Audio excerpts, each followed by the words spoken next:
Dalam gemuruh digital abad ke-21, laju evolusi pengembangan web bagai badai yang tak henti. Dari layar hitam putih terminal kuno hingga antarmuka sentuh yang intuitif, setiap dekade membawa gelombang inovasi yang menuntut adaptasi. Namun, tidak ada gelombang yang sekuat atau seberpotensi transformatif seperti munculnya platform tanpa kode, sebuah revolusi yang tidak hanya mengubah cara kita membangun web, tetapi juga mendemokratisasi siapa saja yang dapat menjadi pembangunnya. Bab 1. Kode sebagai dinding tinggi. Pada awalnya, dunia pengembangan web adalah domain para elit digital. Mereka adalah arsitek dan insinyur dari dunia maya, yang berbicara dalam bahasa-bahasa misterius, HTML, CSS, JavaScript, PHP, Python, Ruby. Setiap baris kode adalah batu bata, dan setiap proyek adalah katedral yang dibangun dengan ketelitian, kesabaran, dan seringkali penderitaan. Arif adalah salah satu arsitek tersebut. Dengan jari-jari yang lincah menari di atas keyboard, ia telah membangun jejak digital yang mengesankan. Karyanya situs e-commerce yang kompleks, aplikasi manajemen inventaris yang efisien, portal berita yang responsif adalah bukti dari dedikasinya. Ia mencintai bau kopi larut malam bercampur dengan aroma sirkuit pendingin dari server. Ia menikmati tantangan debugging kode yang kusut, sensasi kemenangan ketika sebuah fungsi akhirnya bekerja sempurna setelah berjam-jam mencoba. Baginya, kode adalah seni, logika, dan kekuatan. Namun, Arif juga merasakan tekanan. Permintaan akan kehadiran digital melonjak. Setiap usaha kecil, setiap seniman, setiap aktivis, setiap pendidik, bahkan setiap individu ingin meninggalkan jejak online. Namun, jumlah programmer terampil tidak bertambah secepat permintaan. Biaya pengembangan membengkak, waktu tunggu memanjang, dan banyak ide brilian terpaksa tetap menjadi ide karena barier masuk yang terlalu tinggi.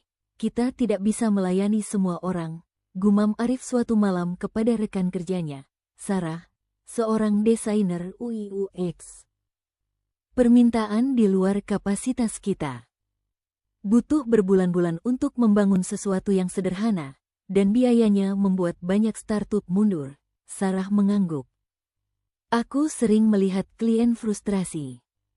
Mereka punya visi yang jelas, tapi begitu dengar estimasi biaya dan waktu, semangat mereka langsung meredup. Di tengah percakapan itu, desas-desus mulai muncul. Bisikan tentang pembangun situs web atau aplikasi seret dan lepas. Arif dan rekan-rekannya seringkali mencemoohnya. Itu cuma mainan, kata mereka.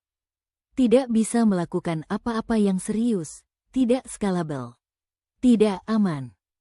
Hanya untuk blog pribadi atau kartu nama digital.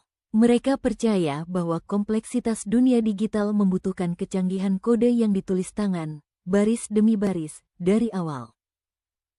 Kode adalah dinding tinggi yang menjaga kualitas, dan mereka adalah para penjaga gerbangnya. Bab 2. Benih-benih demokratisasi di belahan kota yang lain. Hiduplah Maya. Ia adalah seorang seniman dan pengusaha kerajinan tangan, dengan ide-ide inovatif yang meluap-luap. Ia ingin menjual produknya secara online, membangun komunitas, bahkan mungkin membuat platform untuk seniman lokal lainnya. Namun, Maya tidak tahu apa-apa tentang kode. Ia mencoba belajar dasar-dasar HTML, tetapi kepalanya pusing dengan tag dan atribut yang tak berujung. Ia mencoba menyewa seorang programmer, tetapi anggarannya terbatas. Impiannya terancam layu. Suatu hari, seorang teman menyebutkan sesuatu yang disebut platform tanpa kode. Maya awalnya skeptis, kedengarannya terlalu bagus untuk menjadi kenyataan. Namun, putus asa mendorongnya untuk mencoba. Ia mendaftar ke salah satu platform, dan apa yang dilihatnya mengubah segalanya. Tidak ada baris kode. Hanya kanvas kosong, panel samping dengan elemen-elemen yang bisa diseret dan dilepas, tombol, gambar, teks, formulir, bahkan komponen e-commerce. Antarmukanya intuitif, seperti bermain balok Lego digital. Ia bisa mengubah warna, font, tata letak dalam hitungan detik. Ia bisa menghubungkan formulir ke database tanpa menulis satu query pun. Dalam beberapa hari saja Bukan Bulan Maya memiliki situs web e-commerce dasar yang berfungsi penuh untuk kerajinan tangannya. Ia bisa mengunggah produk, mengatur harga, menerima pesanan, dan bahkan mengintegrasikan gateway pembayaran. Ia merasa seperti seorang pesulap. Ini luar biasa, serunya, menunjukkan situsnya kepada teman-temannya. Aku tidak menulis satu baris kode pun, aku yang membuat ini sendiri. Keberhasilan sederhana Maya bukanlah anomali. Di seluruh dunia, ribuan, kemudian jutaan, pembangun warga seperti Maya mulai muncul. Mereka adalah pemilik usaha kecil, guru, aktivis lingkungan, musisi, dan relawan yang tiba-tiba menemukan kekuatan untuk mewujudkan visi digital mereka tanpa ketergantungan pada programmer ahli. Platform tanpa kode, meskipun awalnya sederhana, mulai menunjukkan potensi revolusionernya. Mereka adalah benih-benih demokratisasi. Arif, di sisi lain, mulai melihat fenomena ini dari jauh. Beberapa kliennya mulai bertanya, bisakah kita membangun ini lebih cepat? Aku dengar ada platform tanpa kode. Arif akan menjelaskan keterbatasan, masalah skalabilitas, dan kurangnya kontrol. Namun, ia tidak bisa mengabaikan fakta bahwa startup kecil yang baru saja ia tolak karena anggarannya terlalu kecil, tiba-tiba memiliki situs web yang tampak profesional dan berfungsi penuh, dibangun dalam waktu singkat oleh pendirinya sendiri menggunakan alat tanpa kode. Sebuah keraguan kecil mulai menyelinap ke dalam benak Arif. Apakah tembok tinggi yang ia bangun mulai retak? Bab 3. Gelombang tanpa kode yang menerjang waktu berputar cepat. 5 tahun kemudian, dunia pengembangan web telah berubah drastis. Platform tanpa kode yang dulu hanya mainan, telah berevolusi menjadi ekosistem canggih yang luar biasa kuat. Mereka tidak lagi hanya untuk situs web statis atau blog sederhana. Kini, mereka bisa membangun aplikasi web kompleks dengan logika bisnis yang rumit, mengintegrasikan dengan ratusan API eksternal, mengelola database yang besar, dan bahkan memanfaatkan kecerdasan buatan AI untuk otomatisasi dan personalisasi. Maya telah menjadi kisah sukses yang inspiratif. Toko kerajinan tangannya berkembang menjadi sebuah platform e-commerce yang mendukung ratusan seniman lokal. Platform itu dibangun dan terus dikembangkan sepenuhnya menggunakan berbagai alat tanpa kode. Ia bahkan telah mendirikan lokakarya untuk mengajar orang lain bagaimana menggunakan platform tanpa kode untuk mewujudkan impian digital mereka. Ia tidak perlu mempekerjakan tim programmer mahal. Ia memiliki tim no-code designers dan application integrators yang berpikir dalam alur kerja dan logika, bukan sintaks. Arif, di sisi lain, menghadapi kenyataan yang pahit. Permintaan untuk proyek kode dari awal menurun drastis. Perusahaan-perusahaan besar masih membutuhkan timnya untuk sistem backend yang sangat spesifik atau aplikasi berskala enterprise raksasa. Tetapi proyek-proyek menengah kini seringkali diserahkan kepada tim aplikasi cepat yang menggunakan pendekatan campuran tanpa kode dan kode rendah. Klien menginginkan kecepatan, fleksibilitas, dan biaya yang lebih rendah, dan platform tanpa kode menawarkan itu. Arif merasa seperti dinosaurus. Keterampilannya yang berharga, yang ia habiskan bertahun-tahun untuk mengasahnya, terasa semakin tidak relevan. Ia melihat rekan-rekannya, yang dulunya adalah puris kode, seperti dirinya, mulai belajar cara menggunakan platform tanpa kode. Beberapa dari mereka bahkan beralih profesi menjadi no-code architect atau automation specialist, fokus pada merancang alur kerja yang kompleks dan mengintegrasikan berbagai alat tanpa kode. Momen pencerahan Arif datang ketika ia diminta untuk memelihara aplikasi web lama yang dibangunnya dari awal bertahun-tahun lalu. Sebuah bug muncul, dan untuk memperbaikinya, ia harus menyelami ribuan baris kode warisan yang membingungkan. Butuh berhari-hari. Pada saat yang sama, ia melihat Maya, yang kebetulan berada di kantor yang sama untuk sebuah presentasi, dengan mudah memperbarui fitur baru yang kompleks di platformnya dalam hitungan jam, hanya dengan menyeret, menjatuhkan, dan mengkonfigurasi. Bagaimana? Bagaimana bisa secepat itu? Tanya Arif.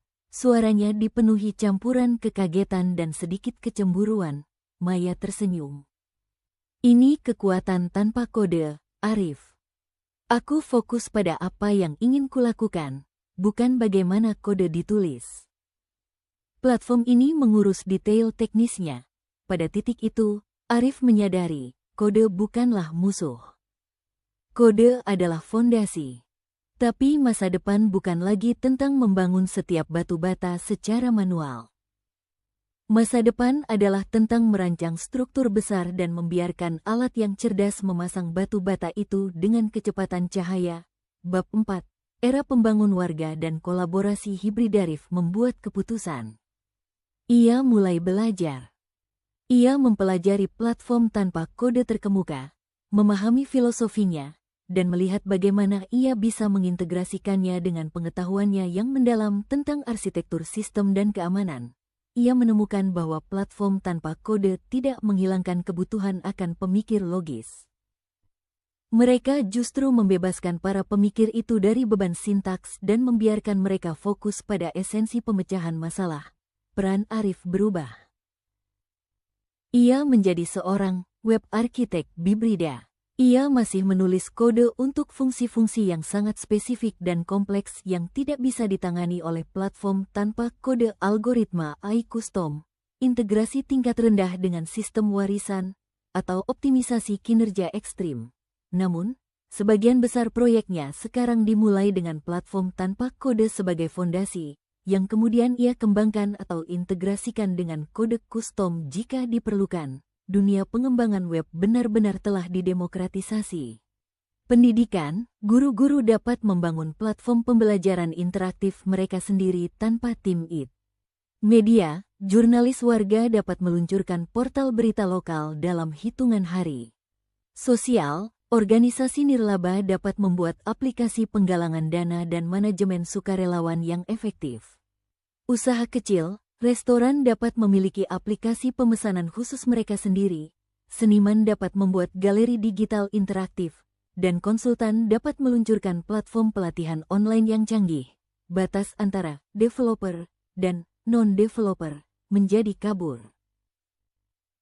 Muncul peran baru, citizen developer, no-code strategist, automation specialist, XR designer, extended reality, yang membangun pengalaman imersif tanpa baris kode. Kompetisi yang lebih sehat muncul, bukan hanya berdasarkan kemampuan coding, tetapi pada kreativitas, pemahaman bisnis, dan kemampuan pemecahan masalah. Arif dan Maya, yang dulunya berada di kutub berlawanan spektrum pengembangan web, kini sering berkolaborasi. Maya membawa visi user-sentris dan kecepatan implementasi yang luar biasa dari dunia tanpa kode. Arif membawa kedalaman teknis, keahlian skalabilitas, dan kemampuan untuk memecahkan masalah yang paling sulit sekalipun dengan kode custom. Mereka adalah representasi dari era baru ini, sebuah simbiosis yang kuat antara efisiensi tanpa kode dan kekuatan kode. Pengembangan web tidak lagi tentang menulis baris kode terbanyak. Ini tentang membangun solusi terbaik, secepat mungkin, untuk sebanyak mungkin orang. Bab 5. Masa depan yang tak terbayangkan lalu. Apa selanjutnya? Jika platform tanpa kode telah membuka pintu bagi non-programmer, apa yang menanti di cakrawala? Para ahli memprediksi evolusi lebih lanjut. AI-driven development. AI akan menjadi semakin terintegrasi, mampu menganalisis kebutuhan pengguna dari bahasa alami, kemudian secara otomatis menghasilkan draft aplikasi atau situs web menggunakan komponen tanpa kode. Pengembang akan menjadi lebih dari sekadar editor AI. Voice to App dan Talk to App. Di masa depan yang lebih jauh, kita mungkin dapat mendeskripsikan aplikasi yang kita inginkan melalui suara, atau bahkan dalam pikiran, dan sistem cerdas akan mewujudkannya secara visual dan fungsional. Cross-platform ubiquity. Batas antara aplikasi web, mobile, dan bahkan pengalaman realitas campuran (AR/VR) akan semakin kabur. Semua dapat dibangun dari satu platform tanpa kode rendah.